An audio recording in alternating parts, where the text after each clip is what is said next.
Hey guys, this is Anthony with Day Brothers RV coming at you with my 2019 Heartland Wilderness 3250 BS. Let's check it out.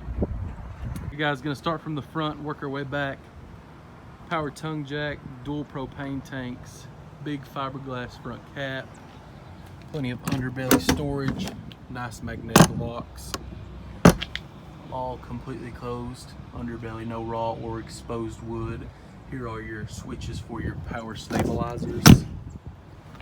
Big power awning, outdoor speakers, extra entry door for the bathroom so you don't have to run all the way through the coach.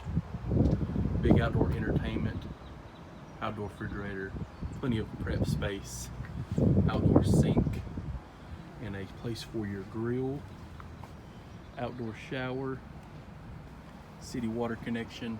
This will be pre-wired for a backup camera. Okay, now let's go check out the inside. Alright guys, inside now, going to show you a couple features.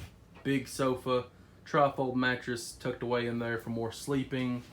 Also goes the same with your U-shaped dinette, more sleeping space.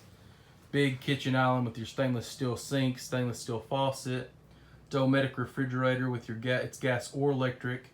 3-burner stove, plenty of counter space, oven, microwave. This unit does have 2 ACs. It is 50 amp. We'll have a central vac. Here will be your bathroom with your second entry door. Works good for all the kids, all the guests. Big bathtub. Also works good for the kids. Big bunk up top. Plenty of hanging space. Plenty of entertainment space. Straight across, another bunk. Also will fold up. There will be another sofa below with a trifold in it also for more storage. Like I said, 2 ACs, 50 amp. Dry weight is 8,000 pounds, so it will be half-ton towable. This is a 3-slide travel trailer. It is beautiful. Come check us out, Day Brothers RV. Thank you.